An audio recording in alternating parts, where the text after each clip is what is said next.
I had a crazy idea. I had a crazy idea for something that's impossible. Shazam can identify any song in between 2 to 5 seconds. And these are professors at Stanford and MIT. They said there is no technology that can do that. It's impossible because of the noise and the scale.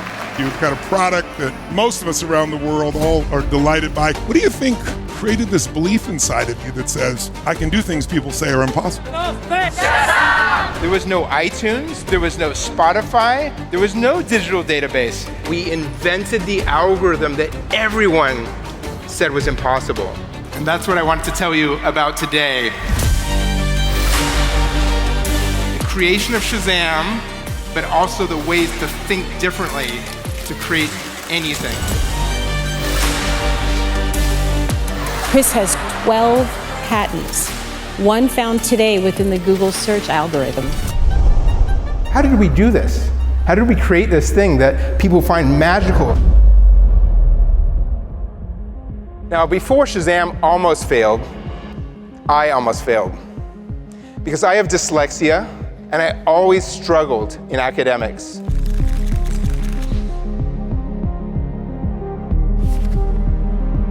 I really believe it gives you superpowers. In fact, they call the thinking of dyslexics, they call it big picture thinking. We have to question all the assumptions to make sure that we're breaking down to these basic truths, these raw ingredients. That's what leads to the breakthrough ideas. Turns out our brains are actually wired to think traditionally. We think from what we know. We think from the assumptions because that's efficient. How do we do this? How can you all think differently to build amazing things? There's these insights, these learnings, these takeaways that anyone can use. We have a tendency to simply accept friction. Whenever you eliminate cognitive load and you make something that much easier to use, you're creating something that's delightful. When you think about your own business and what you're doing today, all the problems you're trying to solve, and now you have AI at your disposal and you can do so many more things, what new ideas can you come up with? How can you boldly embrace AI? Chris is stunning. He's so in his joy, like what he loves doing, and it's very inspiring. I admired his passion. I admired his obsession. I felt the global impact of him. We approached the 5 smartest people with PhDs from Stanford, MIT, and Berkeley in audio signal processing and electrical engineering. The #1 rank was Avery Wang, and luckily he joined the company as the 4th co-founder of Shazam, a genius with 4 degrees, but there was a problem. Once he joined, he also said it was impossible.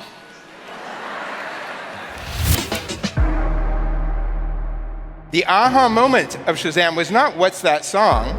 That was not the aha moment. The aha moment was, what if you could do it from the sound in the air coming to the microphone of the phone?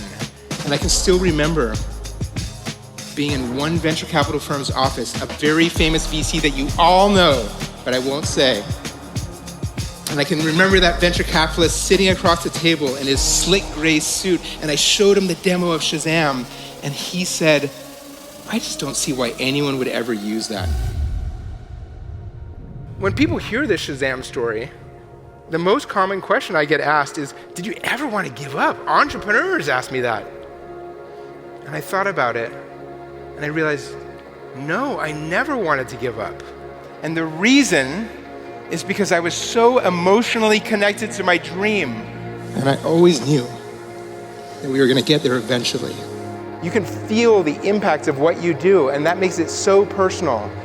And now, I don't know if you would do this, but I did. I went to my computer and I thought, what was the name of that venture capitalist guy?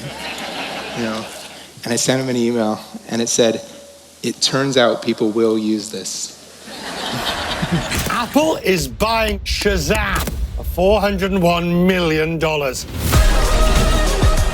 Our connection to emotions, our personal connection to creating something amazing is what allowed us to beat humongous companies that copied our product and launched their own versions. Defy those barriers, all those obstacles. Have creative persistence to overcome that system is set up to stop you. How can you come up with a new way to delight people? a new way by building from basic truths, by thinking differently, by questioning the assumptions. When you do these things, unexpected great things happen.